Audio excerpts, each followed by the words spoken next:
Boa noite a todos. Sejam muito bem-vindos à nossa casa para mais essa noite de estudo, reflexão dentro da nossa doutrina. Que Jesus possa nos abençoar, nos confortar, para que possamos absorver o máximo de conhecimento, o máximo das explicações hoje que teremos com o nosso amigo Rodrigo, para o usual da nossa vida, no nosso dia a dia, sempre buscando o nosso aprimoramento e aperfeiçoamento moral. Vocês possam ter uma excelente palestra. Reforçando com as pessoas o que o Maurício pediu, o atendimento da Casa Espírita, nós estamos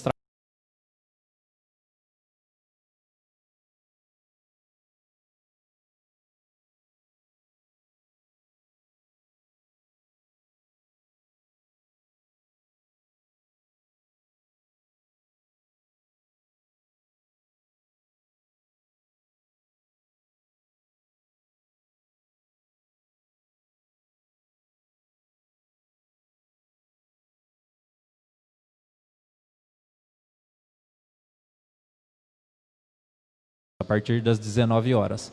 Então, quem quiser fazer parte dessa programação, é só aparecer aqui na nossa casa, ok? Os aniversários dessa semana, temos o aniversário da Cris e o aniversário da Neuza. Que letra feia essa do Maurício. Da Neuzinha Carvalho. Então, que Jesus possa abençoar vocês também, muita paz, muito amor, muita luz. Vamos fazer as nossas vibrações, a nossa prece para essa noite, para dar início ao nosso trabalho e que a gente consiga levar o máximo de luz e amor aqui presente. Levemos os nossos pensamentos a nosso Pai Jesus, para que Ele... Só um segundo.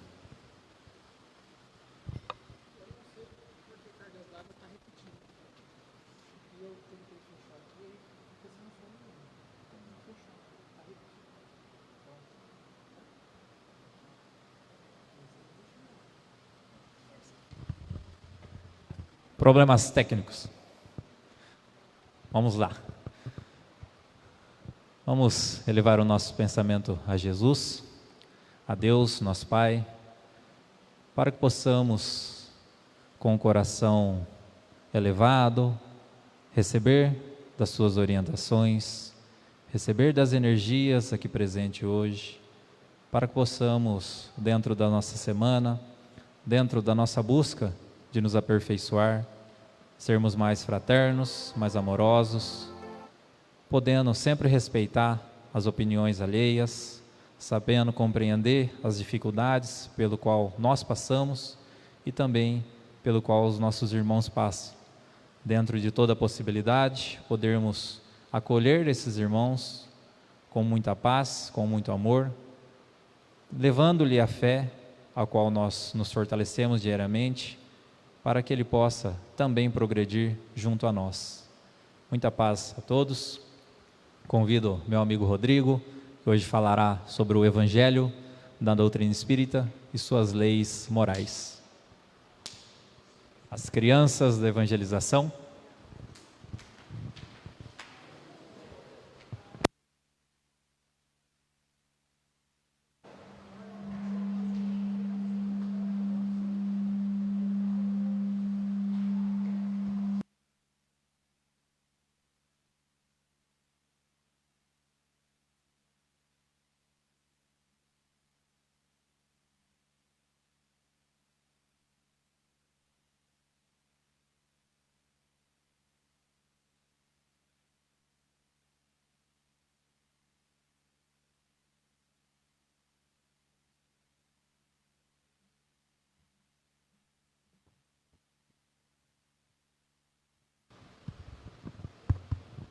Boa noite a todos. É um grande prazer receber esse convite da casa.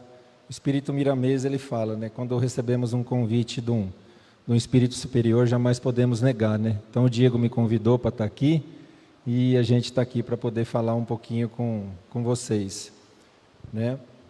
É muito importante para mim estar aqui trabalhando nessa casa, né? Vendo essa maravilha de trabalho que está sendo feito. Então, eu tenho a agradecer a presença de cada um de vocês aqui. Eu propus um estudo nessa noite para a gente tentar chegar a uma concordância sobre o Evangelho e as leis morais. Tá? Isso tudo um liga ao outro, uma relação liga a outra. Então, conforme a gente for estudando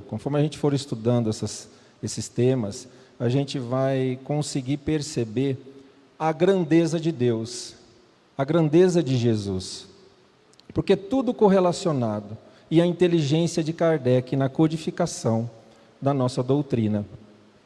Tá? Eu quero fazer uma recapitulação do que o Diego falou na semana passada, para a gente conseguir entender e interpretar o que eu vou passar para vocês hoje, tá bom? Então vamos lá. Quando a gente estuda, para nós cristãos, estudamos a Bíblia, né? E pegamos no Antigo Testamento, a gente tem como um dos personagens principais Moisés, né? No Antigo Testamento.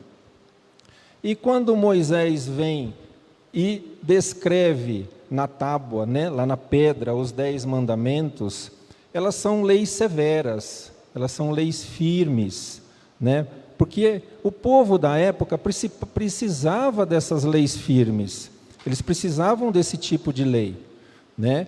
Então, porque se ele chegasse ali e ele quisesse tratar aquelas situações da sociedade naquela época com leveza, muitas vezes eles não iam dar ouvido a Moisés. Então as leis, elas eram firmes.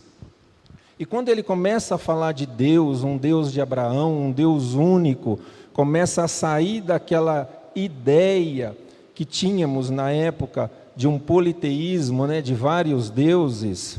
Quando ele começa a sair dessa ideia, Moisés ele começa a pregar o seguinte, e ele traz para a humanidade naquela época o seguinte, que tudo que você faz em nome de Deus, tudo que você faz respeitando Deus, você tem os seus méritos e os seus prêmios aqui na terra. É tudo muito material ainda. Tanto é que a gente, quando estuda Moisés, quando a gente pega lá Êxodos e Gênesis, eles relatam o seguinte: você vai viver aqui na terra, e quando você começa a viver intensamente o seu Deus no coração, a sua vida vai aumentar em número de dias aqui na terra. Tanto é que descreve, lá no Êxodos, ele escreve lá, ó, Adão, quando a gente estuda o Velho Testamento, ele diz assim, e Adão viveu dias na terra. Quando ele se encontrou com Deus, ele viveu muito mais. E eles descrevem, Adão viveu 932 anos. É claro que isso é uma coisa hipotética, mas eles associavam, quando você encontrava Deus, a sua vida aqui na terra, ela aumentava em número de dias. Ele também diz, Matusalém viveu 932 anos aqui na terra. Ele diz, Abraão viveu mais de 300 anos aqui na nossa terra. Então, eles queriam fazer com que as pessoas acreditassem que quando você se entregava a Deus, o número de dias de você aqui na terra ela aumentava. Por quê? Porque Moisés, ele dizia, depois que você desencarnar, na época não usava esse termo, né? Depois que você morrer, você vai descansar. Então você morria e descansava, então você tinha que aproveitar onde? Aqui na terra. Então ele associava, você encontrou Deus, o número de dias aqui na terra é aumentado em número de dias. Então eles faziam essa ligação, para poder as pessoas se aproximarem de Deus. É claro que as pessoas não iam viver 900 anos, 500 anos, 300 anos, mas ele fazia essa situação hipotética, para as pessoas pensarem, né, na época, encontrei Deus, o número de dias aqui na terra vai aumentar. Né? Então Moisés ele vem pregando isso no Velho Testamento, e as leis são firmes. Depois de Moisés, vem o nosso maior modelo e guia, que é Jesus. O nosso maior modelo e guia aqui na terra. E Jesus, o que ele faz? Ele pincela essas leis firmes de Moisés, né? Ele pincela essas leis firmes com amor, porque Jesus ele veio nos mostrar o que é o amor, o que é amar ao próximo, né? O Evangelho de Jesus ele vem nos mostrar isso, e Ele nos promete uma vida eterna. Tanto é que Ele usa, né? Meu reino não é deste mundo. Ele nos promete uma vida além da matéria.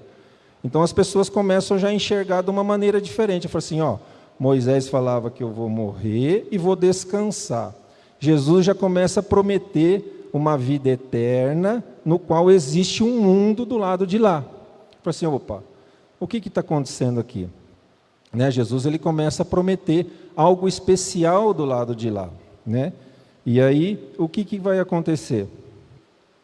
Jesus ele promete isso, e uma situação interessante da gente comentar, que no curso onde comentamos, Jesus fez vários milagres aqui, durante a sua passagem na terra, né? Quem estava no curso ontem aqui vai se lembrar que comentamos isso.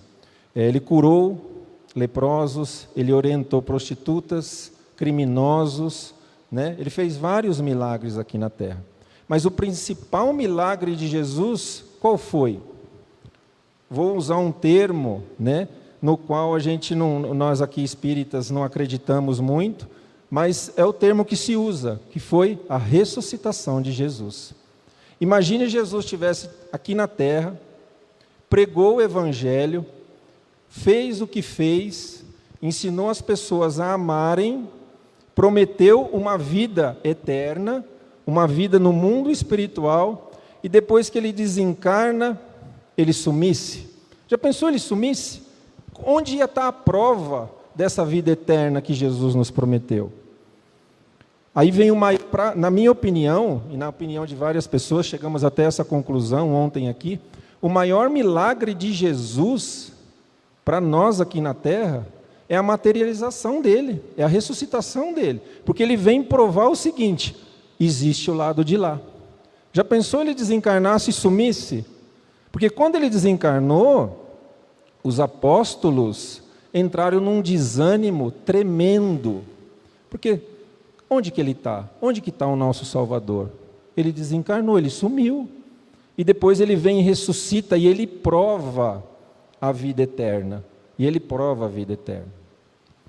Mas aí ele ensinou a nós a fazer o que quando ele esteve aqui na terra? Vamos usar uma palavrinha que resume tudo que ele teve, tudo que ele veio nos trazer aqui. Ele nos ensinou a amar o próximo, a amar a Deus, a amar a nós mesmos. Mas será que a gente vai conseguir ter em uma única existência, será que a gente vai conseguir chegar à plenitude desse sentimento amor? Será que a gente vai conseguir? É claro que não. A gente precisa de várias oportunidades para conseguirmos depurar esse amor, para esse amor ficar mais puro. Aí Jesus ele diz, vou ler aqui para vocês, deixarei convosco o Consolador prometido, e ele permanecerá com vocês para sempre. Isso aqui são palavras de Jesus e estão na Bíblia. Não está no Evangelho, não foi Kardec que disse, isso foi Jesus que disse. Deixarei convosco o Consolador prometido, e ele permanecerá convosco para sempre. E quando ele usa essa palavra, essas duas palavrinhas, permanecerá para sempre, quer dizer o quê? Que é algo imaterial, que é algo eterno. Porque se fosse alguma coisa material, ia acabar, ia perecer. E nada mais é esse Consolador prometido do que o Espiritismo, do que o Kardec veio fazer aqui, codificar a nossa doutrina. Porque você pensa, Jesus veio, pregou o amor, será que só numa encarnação, só numa vida, vamos conseguir chegar a esse patamar que Jesus quer que a gente chegue? Claro que não. Aí vem o Espiritismo nos explicar as várias existências, as pluralidades das nossas vidas. Aí Kardec vem nos orientar quanto a isso. As várias oportunidades que Deus nos vai dar para poder depurar esse amor. Então está vendo que é tudo uma ligação. Moisés veio primeiro com leis firmes porque a sociedade precisava. Jesus veio nos ensinar a amar. E Kardec veio, através do Espiritismo, da codificação da doutrina espírita, ele veio nos mostrar aqui, meus amigos, meus irmãos, vocês têm várias oportunidades para aprender a amar. Será dada várias oportunidades para você a evoluir, né? Então, vocês estão vendo que é tudo uma correlação, é tudo uma escadinha, né? E aí, Kardec vem dizer uma frase muito importante para a nossa doutrina. Com o Espiritismo, que é o Consolador prometido, que Jesus falou, a humanidade entrará numa nova era, a do progresso moral. Então, a humanidade entrará numa nova era. Qual era? A do progresso moral, que é uma consequência inevitável. Então, para a gente chegar lá no topo da montanha, para a gente ser um Cristo, a gente precisa progredir moralmente. A gente precisa dar valores às nossas características morais, não a materialidade. A gente precisa dar valor às nossas características morais. E hoje aqui a gente vai estudar o que são essas características morais e com que relação ela tem com o Evangelho de Jesus. A gente vai começar a descrevê-las aqui agora. Vocês vão perceber que a ligação é tamanha que chega a ser fascinante. Essa ligação entre as leis morais que Kardec colocou no Livro dos Espíritos e o Evangelho de Jesus que ele deixou para nós aqui na Terra. É tudo muito coerente. E quando a gente escolhe ter Jesus em nosso coração, como o apóstolo Paulo diz, né? Aquele que conhece a Jesus, nova criatura é. Quando conhecemos Jesus, né, a busca dessa perfeição moral, ela se torna constante em todas as atitudes da nossa vida. E ele continua dizendo: não sou mais eu que vivo, mas o Cristo que vive em mim. Né? São palavras do apóstolo Paulo que nos direcionam a importância de Jesus para nós, porque ele é nosso modelo e guia, como comentamos ontem. Jesus já traçou esse caminho. Ele também foi criado simples e ignorante como nós. E hoje ele é um espírito puro. Hoje ele é um Cristo. Então ele sabe o caminho que tem que percorrer. Quando você vai numa trilha, numa mata, né, você vai fazer uma excursão e você vai passear numa trilha. Você precisa de um guia para te orientar durante aquele caminho, senão você vai se perder. Então Jesus é esse nosso guia. Jesus já caminhou durante esse trajeto, e ele sabe como é que faz esse caminho. Então, por isso que ele é nosso modelo, né? E por isso que ele é nosso guia.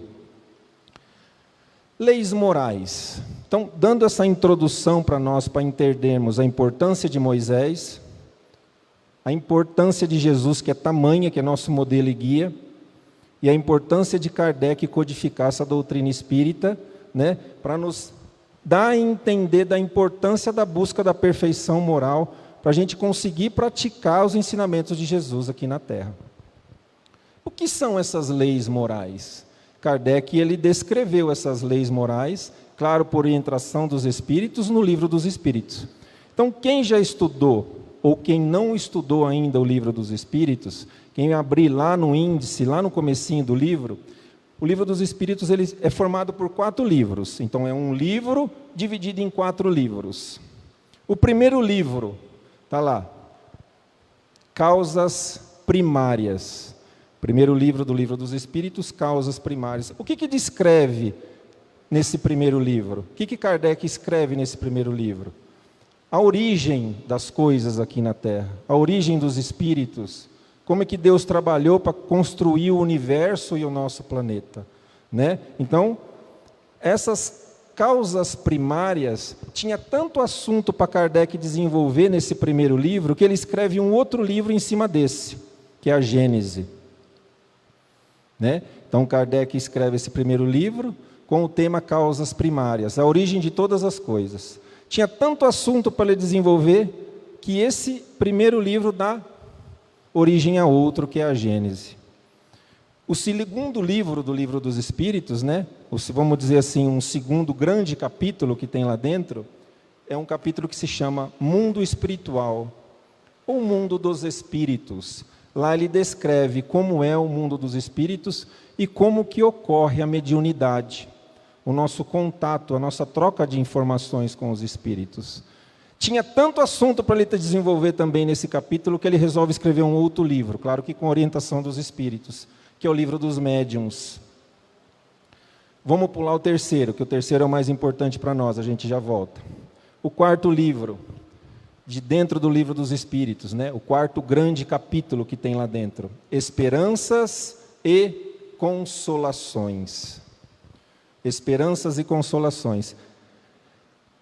Ele tinha tanto assunto para discorrer também nesse capítulo, sobre esperanças e consolações, que ele escreve o livro Céu e Inferno, nos dando uma noção de como a doutrina espírita enxerga o mundo de lá.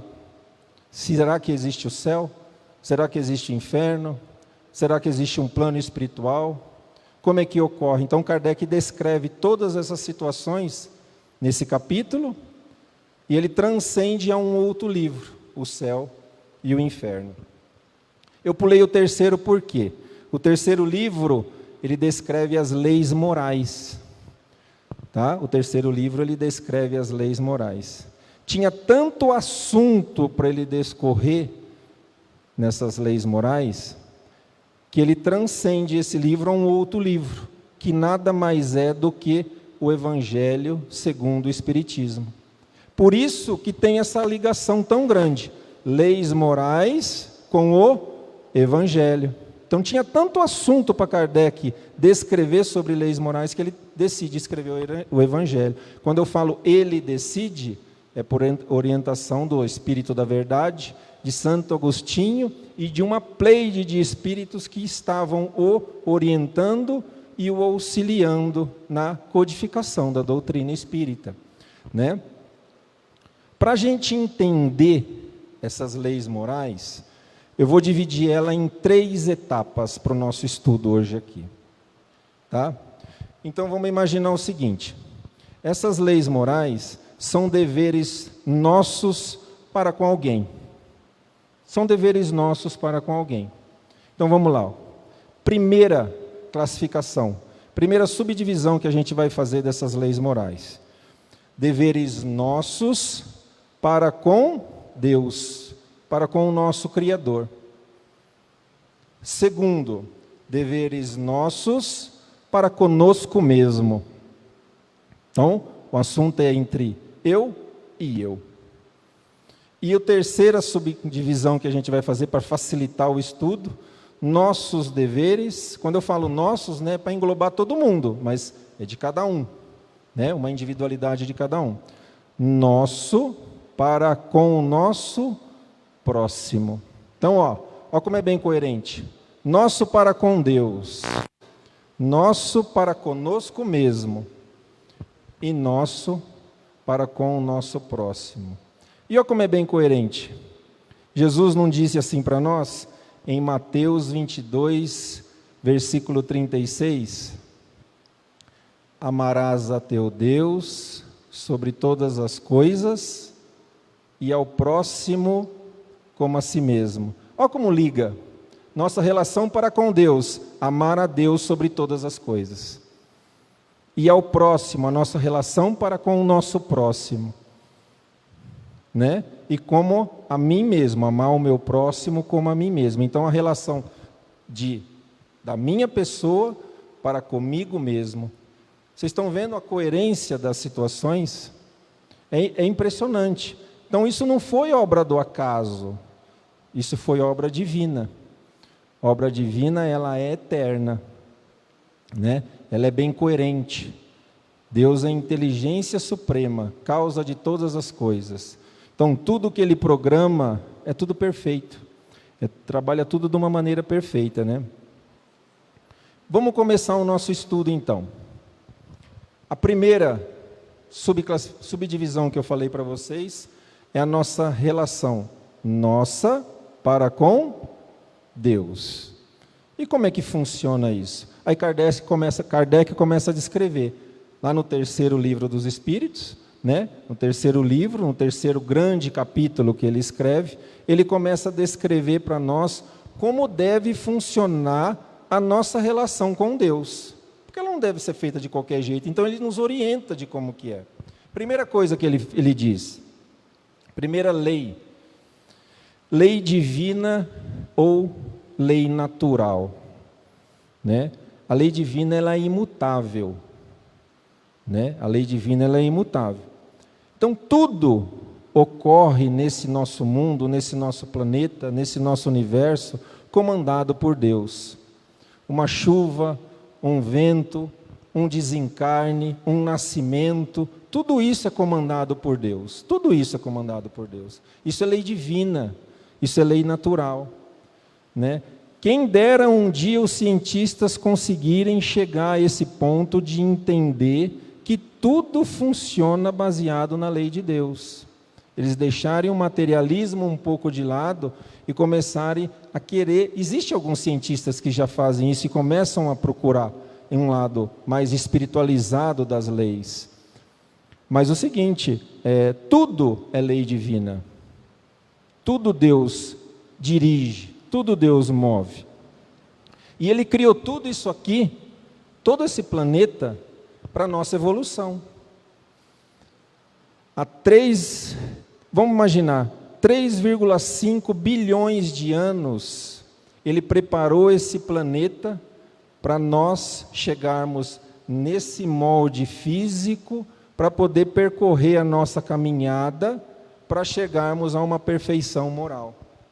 Então Ele trabalhou durante 3,5 bilhões de anos para preparar esse planeta do jeito que ele é hoje, para a gente ter oportunidades para evoluir, né? Para a gente ter oportunidades para ele evoluir.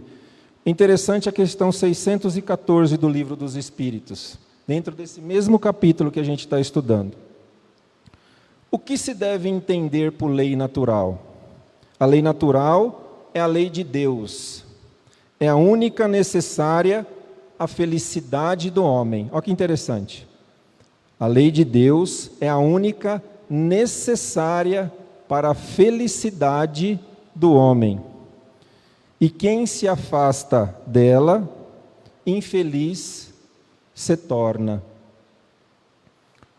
Então, ele diz aqui para nós, a felicidade está quem escolhe caminhar com Deus, né? E quem dela se afasta, infeliz se torna.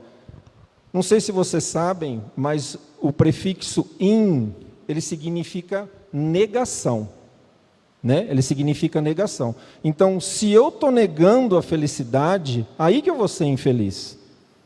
O prefixo in, ele significa negação, né? Eu decido se eu vou ser feliz ou se eu vou ser infeliz. Isso é muito importante, a gente tomar essa decisão em nossa vida, né? E dentro desse mesmo capítulo, tem a próxima lei da nossa relação para com Deus. Lei de adoração. Questão 649 do Livro dos Espíritos. Ele pergunta, em que consiste adorar a Deus? O que é isso, adorar a Deus? Aí os Espíritos respondem, é a elevação do pensamento a Deus. Quando a gente eleva o pensamento a Deus, o que a gente está fazendo? Uma prece, uma oração. Essa lei de oração nada mais é do que o nosso contato íntimo com Deus, a nossa prece, a nossa oração para com Deus. E ela pode ser de 3 maneiras, ela pode ser de 3 formas. A gente pode louvar a Deus. Deus não quer confete, né? Deus ele não quer confete. Se você estiver bravo com Ele um dia ou alegre com Ele outro dia, Ele não vai ficar magoado por isso, Ele vai te amar constantemente. Louvar a Deus é confiar em Deus, saber os propósitos que Ele coloca em sua vida, em nossa vida, é para o nosso bem, é para a nossa felicidade. Então isso é louvar a Deus, isso é acreditar em Deus, é confiar em Deus. A segunda parte, lei de adoração, e como adoramos a Deus? A primeira, louvar, e a segunda, agradecer. Agradecemos por tudo, né? Por tudo. Pelas nossas dificuldades, pelas nossas benevolências. Então, vamos agradecer por tudo. E os Espíritos ainda nos orientam. Pedir. Então, dentro de uma oração, a gente pode louvar, agradecer e pedir. Será que é pecado pedir para Deus alguma coisa? É claro que não. Claro que dentro do contexto que a gente está pedindo, né? Não vamos pedir para ganhar na Mega Sena, né? Não vamos pedir alguma coisa assim do tipo, que aí é interesse material.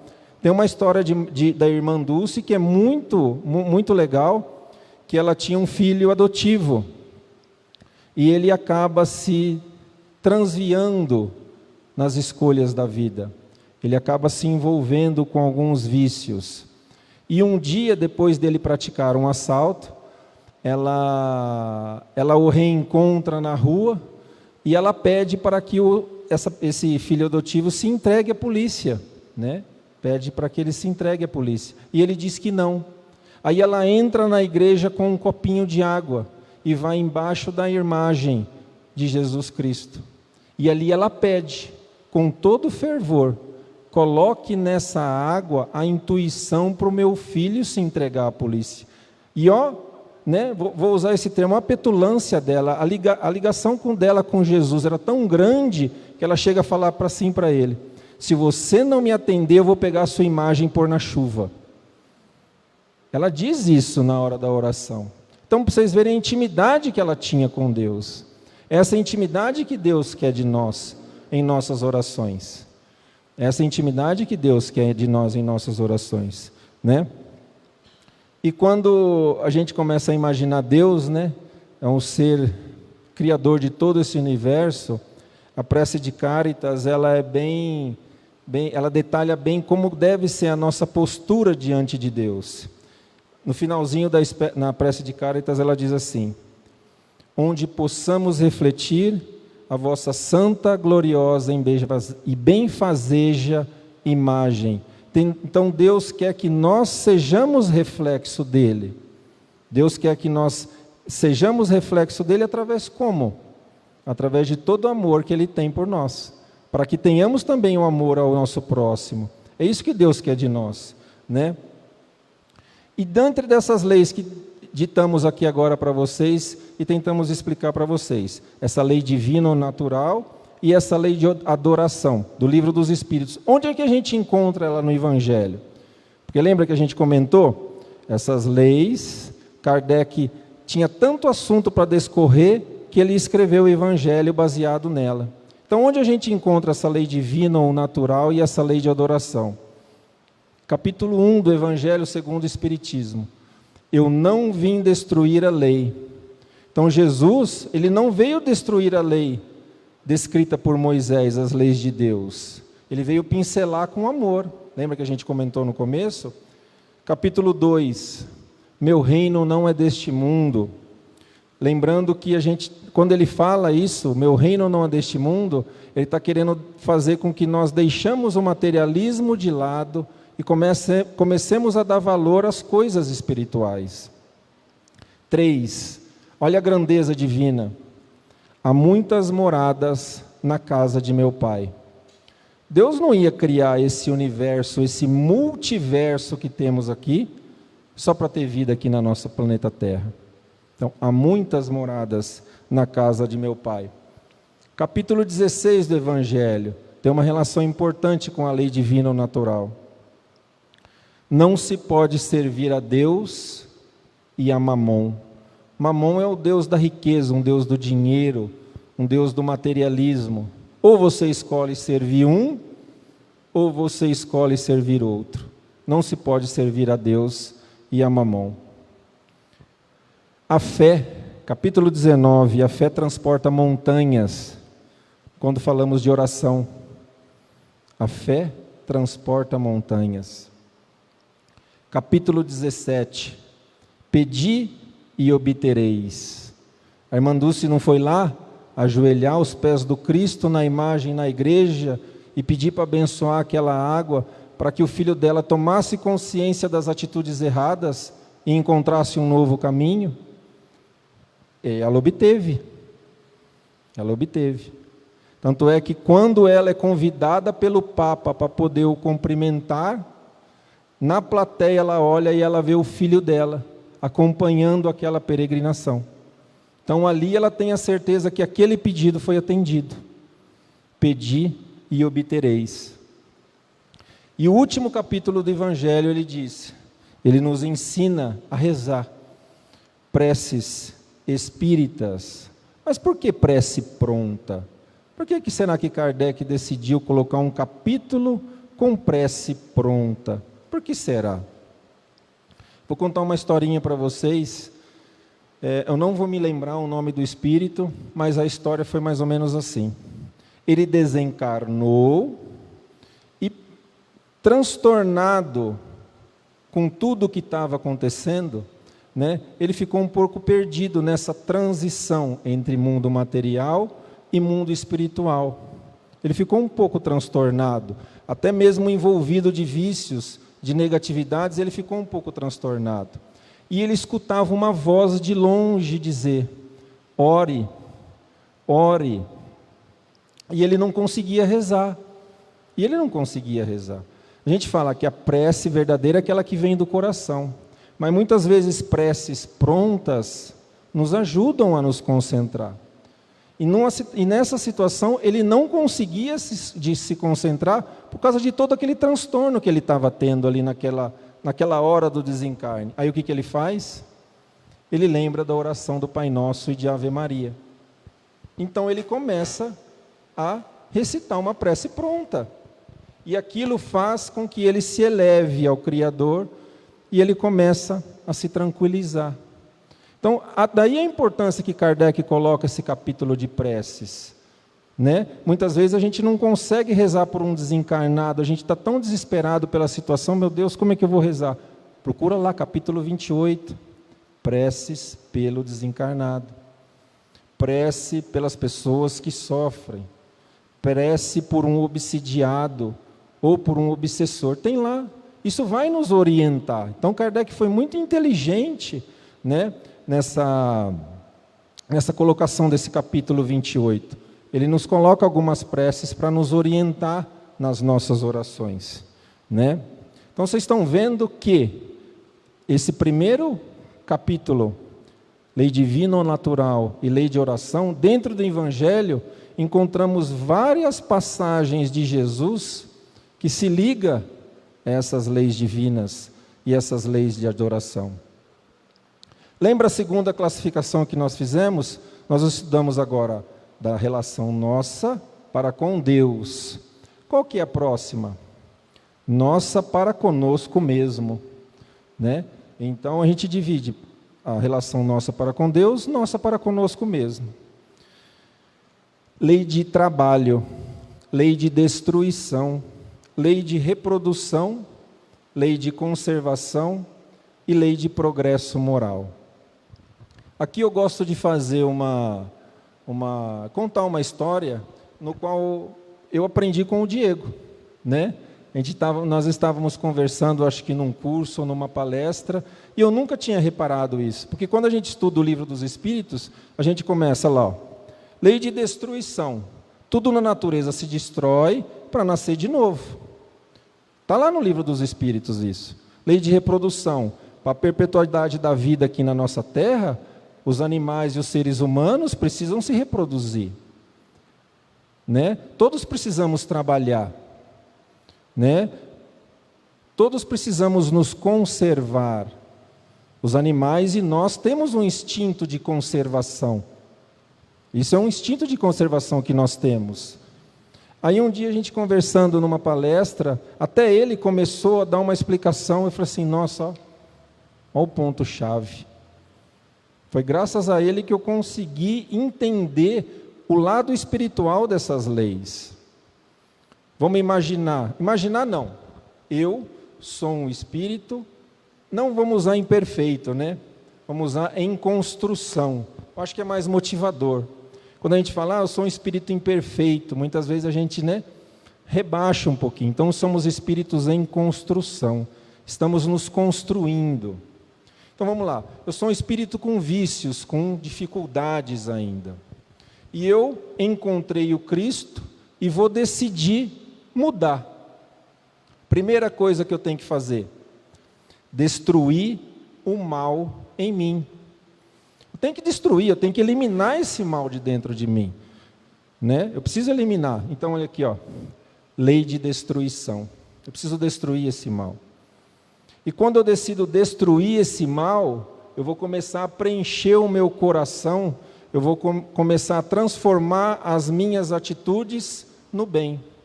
E para isso acontecer, o que eu preciso fazer? Reproduzir esse bem dentro do meu coração. Primeiro, destruir o mal. Depois, reproduzir esse bem dentro do meu coração. E conservá-lo no meu coração. Porque não adianta eu destruir, reproduzir e depois abandonar tudo lá dentro. Deixar do jeito que está, não. Eu preciso conservar esse bem dentro do meu coração. E como é que eu faço isso? Como que eu destruo? Como que eu reproduzo? Como eu destruo o mal? Como eu reproduzo o bem? E como eu conservo o bem? Trabalhando. Lei do trabalho. Né? Lei do trabalho. Existia um médium de cura, ele chamava Leão Zaio, ele falava assim: não existe nada difícil nessa vida, e sim trabalhoso. Não existe nada difícil, e sim trabalhoso. Então, para conquistar essas situações, destruir o mal, reproduzir o bem e conservar o bem dentro de mim, eu preciso trabalhar. E como Paulo diz, Cristo precisa viver em mim para tudo isso acontecer. Né? Então eu preciso trabalhar em nome do Cristo para conseguir me desvencilhar dessas coisas. E quando conseguimos destruir, reproduzir, conservar através do trabalho, onde que vamos chegar? No nosso progresso moral. Lei de progresso moral. Né? Então vocês estão vendo que é tudo muito correlacionado. É encantador quando a gente estuda isso aqui no Livro dos Espíritos. E onde a gente encontra essas lições de nós para conosco mesmo no Evangelho segundo o Espiritismo? Né? Capítulo 4 do Evangelho segundo o Espiritismo. O título é assim, ó: ninguém pode ver o reino de Deus se não nascer de novo. Lembra lá no começo, quando eu falei que Jesus veio nos dar a ideia de uma vida eterna, e Kardec vem nos mostrar, para conseguir a evolução moral, vamos ter várias oportunidades aqui na Terra. Olha esse capítulo. Ninguém pode ver o reino de Deus se não nascer de novo. Então Deus nos dá várias oportunidades aqui na Terra. Fala assim: meu amigo, você não acertou? Vamos tentar de novo. Vamos tentar de novo, vamos evoluir. Deus nos ama, né? Então ninguém pode ver o reino dos céus se não nascer de novo. Capítulo 5. Bem-aventurados os aflitos. Quem decide mudar sofre. Porque muitas vezes a dor é o ponto de partida para uma mudança. Quem decide mudar sofre.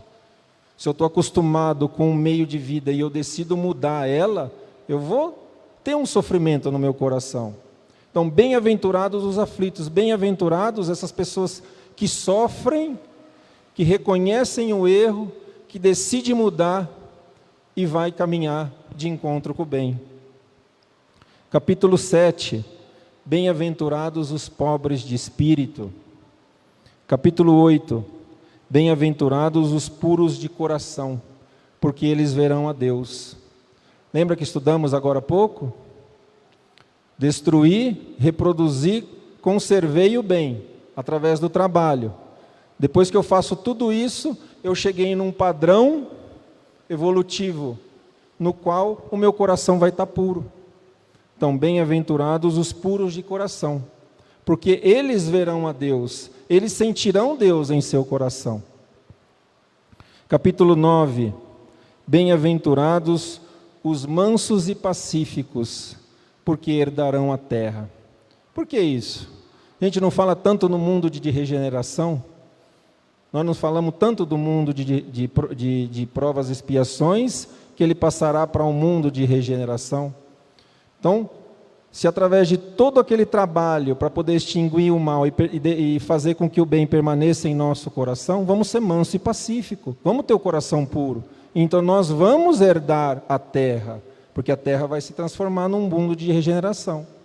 E pessoas com bons sentimentos vão permanecer aqui. Então esse é o sentido desse ensinamento de Jesus. Capítulo 17, sede perfeitos.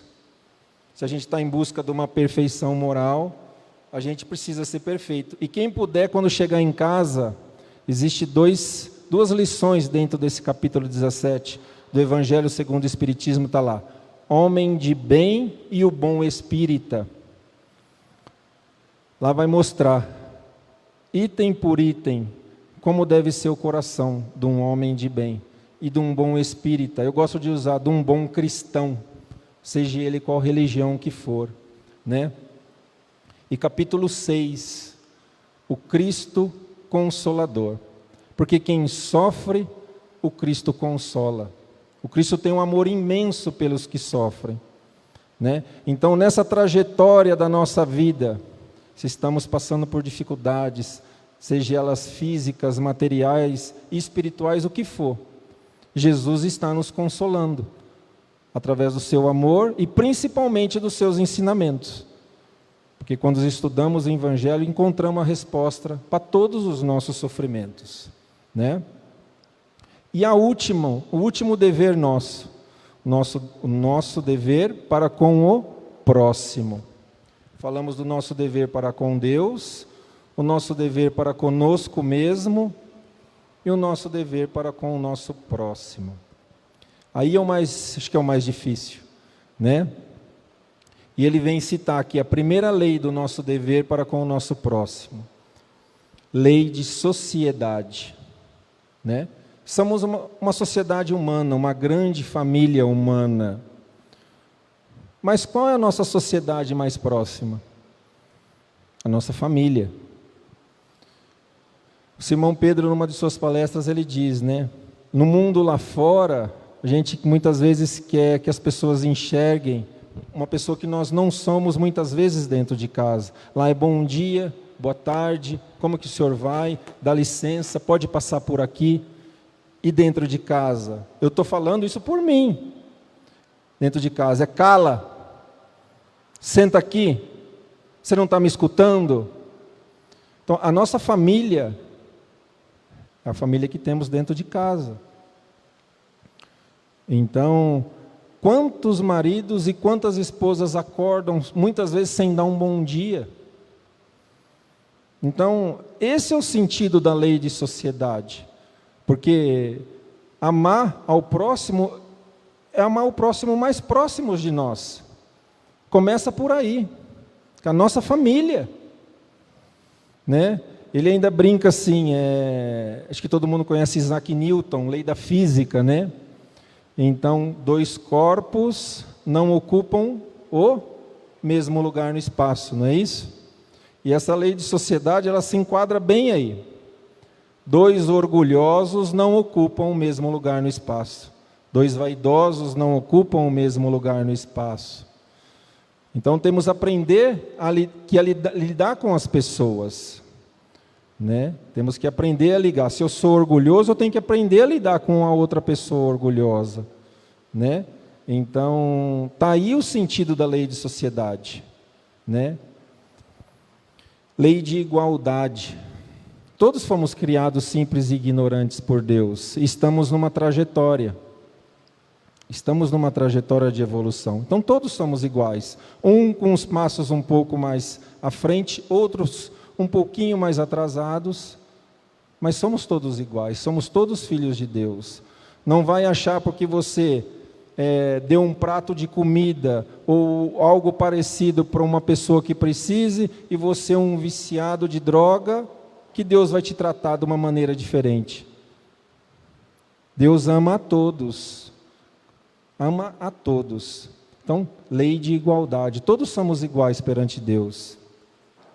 Lei de progresso. Estamos falando isso desde o começo da palestra. Estamos aqui para progredir, para chegar no alto da montanha, para evoluirmos.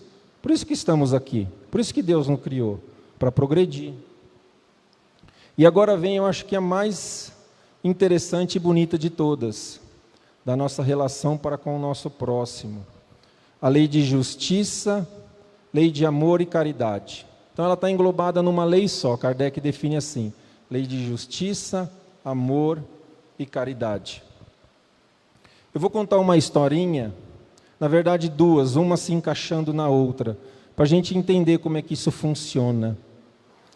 Essa lei de justiça, de amor e caridade. Uma mãe, certa vez, como eu gosto de dizer a origem, né? A bibliografia dessa história, essa história é contada por Dr. Sérgio Felipe, um médico, numa de suas palestras, ele conta essa história. Né? E eu achei muito interessante propagar essa história, se enquadrando nessa lei de justiça, amor e caridade. Então vamos imaginar o seguinte, uma mãe, ela tem um filho, e esse filho decide escolher caminhos não muito felizes e se envolve nas drogas. E ele se envolve com um crime e ele acaba perdendo a vida. Né? Numa das situações da vida, ele acaba perdendo a vida em alguma situação. Não é importante aqui qual situação foi. E essa mãe continua encarnada aqui na Terra e esse filho foi para o lado de lá. E ela continua, cria os outros filhos e aí ela desencarna e chega na frente de Deus. E ela pergunta para Deus assim, Deus, onde está meu filho? Né? Ele está no inferno. O seu filho está no inferno. Mas eu queria ver ele. Não, você não vai poder ver ele. Porque ele fez coisas erradas na terra e ele foi condenado a vida inteira, o restante da vida dele, a ficar no inferno. Eu não vou poder ver. Deus foi justo. Deus amou. Deus foi caridoso para com essa mãe. Isso aprendemos, desde pequenininho eu aprendi isso. A gente fez uma coisa errada, fomos para o lado de lá, vamos ser condenados no fogo do inferno. Aí vem a bênção do Consolador prometido, nos mostrar que não é assim que funciona. Aí vem o Espiritismo nos mostrar que não é dessa maneira que funciona, que o amor de Deus não age assim. Vamos começar essa história de uma maneira diferente? Vamos tentar fazer um desfecho diferente também? Perdão, ela vai começar da mesma maneira e vai ter um desfecho diferente. Essa mãe, ela perde um filho para as drogas. E ele desencarna. Essa mãe, ela segue a vida dela aqui na Terra, criando os outros filhos, dando valor à família, e aí ela vem a desencarnar. E ela chega na frente de Deus e pergunta, cadê meu filho? Ele diz assim, o seu filho, ele está num lugar não muito bom, mas todo o amor que você tem por ele, e todo o amor que eu tenho por você e por ele, eu vou dar uma nova chance para vocês. Vocês vão voltar aqui na Terra, ele com algumas limitações, para não sair do seu lado, e você doar todo o amor que ele precisa para evoluir. Aí Deus dá essa nova oportunidade a essa mãe e a esse filho para poder voltarem aqui e trabalharem novamente a existência. E essa mãe dando todo o amparo. Interessante ele colocar, ele vai nascer com algumas dificuldades, com algumas necessidades especiais para ficar do seu lado constantemente. Ele vai precisar da sua ajuda. E essa ajuda vai demonstrar a ele todo o amor que você tem por ele. Está vendo como é maravilhoso a doutrina espírita? É a lei de Deus. Deus não ia ser justo, Deus não ia ser amoroso, Deus não ia ser caridoso se ele pegasse esse filho e jogasse no inferno, e aquela mãe nunca mais ia poder ver o filho. A doutrina espírita vem nos mostrar que oportunidades são dadas a nós que erramos, agido baseado no amor. Senão Deus não ia ser amor. E onde encontramos essas leis? No Evangelho segundo o Espiritismo. Basicamente em um capítulo, né? Capítulo 6. De novo eu coloco ele aqui, Cristo Consolador. Porque diante dessas dificuldades que essa mãe passou, daquelas provas com o filho, voltando ao mundo espiritual, indo resgatando esse filho, e tendo uma nova oportunidade, só o Cristo para consolar diante dessas dificuldades. Só muita fé em Jesus para ela poder trilhar esse caminho de dificuldade. Mas é movido pelo amor. Lembra a história de Maria. O quanto ela fez e o quanto ela suportou aqui na terra ao lado de Jesus. Quando ela foi apresentar Jesus ao templo, porque na época precisava apresentar Jesus ao templo, Simeão falou assim para ela: você vai sentir uma espada em seu coração. E o amor dela superou tudo isso. O amor de mãe é isso. O amor de Deus é isso. Novas oportunidades. E o Cristo consola essas dificuldades, né? E o Cristo consola essas dificuldades. Vocês estão vendo que é tudo interligado. É tudo interligado, né? E quando essas mudanças ocorrem em nossas vidas, quando decidimos trazer essas leis morais para dentro do nosso coração, quando decidimos caminhar com Jesus, seguir o Evangelho de Jesus, o nosso astral muda. As nossas atitudes, elas mudam, né? As nossas atitudes mudam. Eu trouxe um vídeo para mostrar para vocês que quando decidimos ter o Cristo em nosso coração, as atitudes mais simples do nosso dia a dia faz com que a luz seja refletida em nossos olhos, né? E vamos acompanhar esse vídeo aqui, porque toda vez que eu assisto parece que é a primeira vez que eu estou assistindo. De tão emocionante que é, de tão simples que ele se torna tão emocionante, porque ele mostra que as atitudes do dia a dia, elas podem nos conectar com Jesus, né? Vocês podem colocar para a gente, fazendo favor?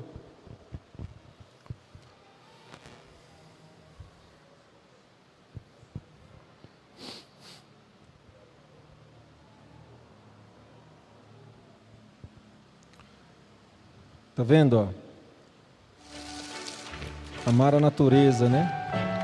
Em atitudes simples do nosso dia a dia, que podamos ajudar ao próximo. Amar aos animais. Gandhi falava, né? Se vê o tamanho do coração de uma nação pelo amor que ele tem para com os animais. Dai a um pobre, é a mim que você estará dando. Jesus disse isso. O que sua mão esquerda dá, que a sua direita não fique sabendo. É um vídeo que toda vez que eu assisto eu me emociono muito, porque são atitudes do dia a dia que podemos fazer na rua, em nossa casa, com nossos familiares, com as pessoas até que não conhecemos. E o que ele ganha com isso? Ele ganha fama? Ele ganha alguma coisa do tipo? Ele vai ganhar troféu? Ele vai ganhar medalha? Ele não vai ganhar nada disso. Ele vai ganhar luz no coração dele. E ele vai ganhar emoções, né? E ele vai ganhar emoções. Olha lá, ele não ganha nada. Ele não será mais rico. Ele não aparecerá na TV. Ainda continuará desconhecido. E nem sequer um pouco mais famoso ele vai ficar.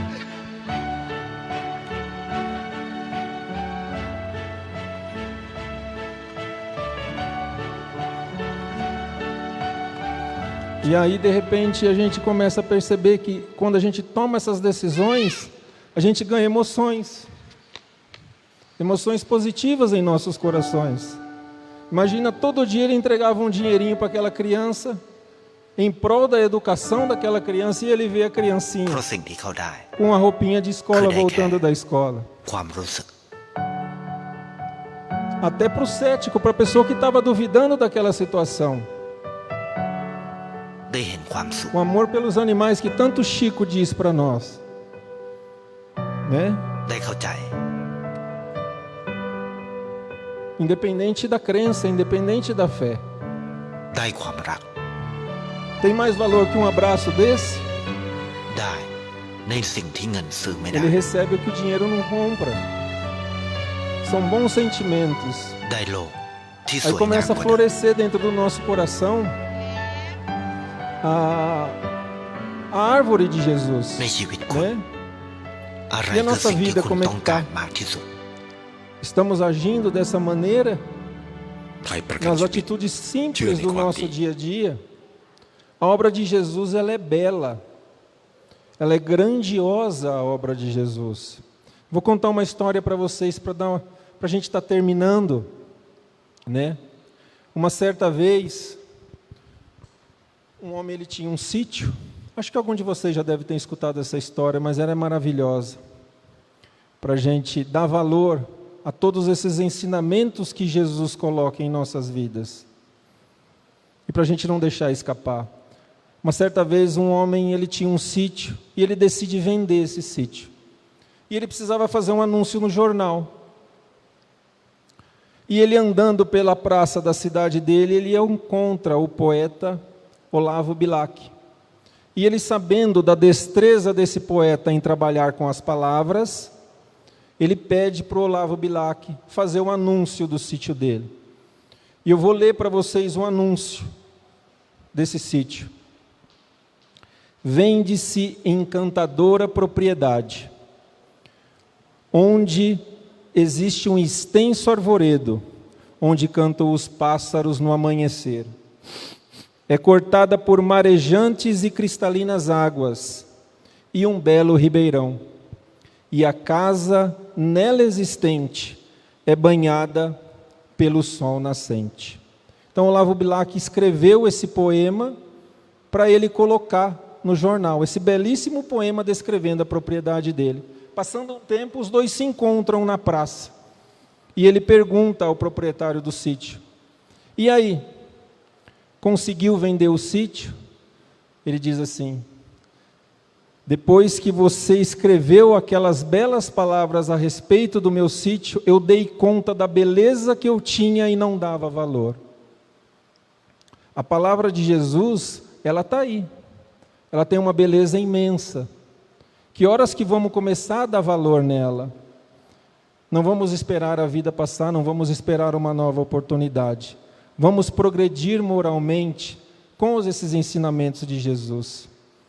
Eu agradeço a atenção de todos vocês, que Jesus os abençoe, agradeço a casa pelo convite e que uma próxima oportunidade possamos estar aqui novamente. Muito obrigado, que Jesus os ampare e que Maria de Nazaré esteja sempre nos consolando. Que assim seja, graças a Deus.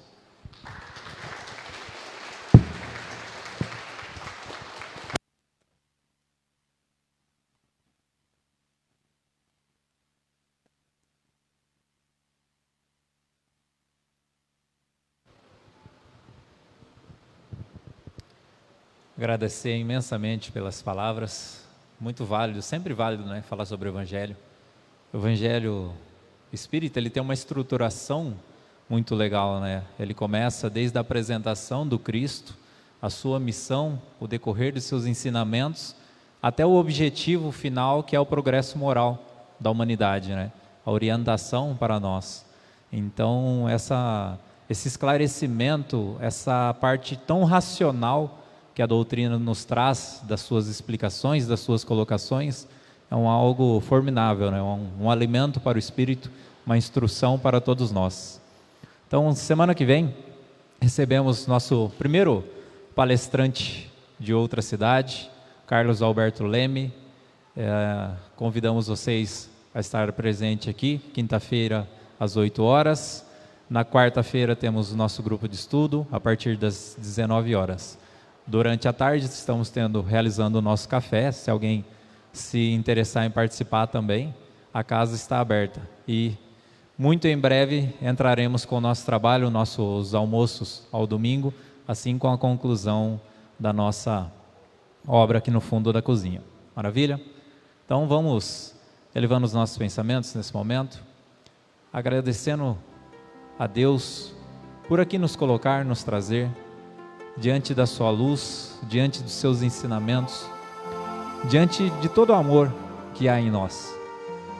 Queria agradecer imensamente pela luz que adentra esse ambiente e que se infiltra em nossos corações, e que nós consigamos levar esse amor, essas energias, essa presença espiritual ao qual nós recebemos nesse local, para os nossos lares, as nossas vidas, mas principalmente a vida daqueles que estão sofrendo, que precisam, assim como nós, das orientações do Cristo, que precisam, assim como nós, das elucidações da doutrina, e precisam, assim como nós, do fraterno amor de Deus. Possamos ser a corrente que liga Deus a essas pessoas, o elo forte que mantém o Evangelho entre nós, que trazemos dentro dessas elucidações não conflitos ou confrontos de ideologia ou pensamento sobre o que é uma fé, mas sim que nós consigamos orientar a todos, tornando o único objetivo do progresso o nosso objetivo moral. Que Jesus e Maria possam abençoar a todos durante essa semana que segue e até o nosso próximo encontro aqui. Que Jesus abençoe a todos nós, que assim seja. Eu peço que se permaneçam nos lugares. Hoje chamaremos através das fichas para o atendimento do passe, para a maneira que nós nos organizemos melhor, se mantendo em silêncio, mantendo em oração, para que recebamos cada vez mais, de uma maneira mais intensa, as energias aqui. Muito obrigado, uma ótima noite a todos.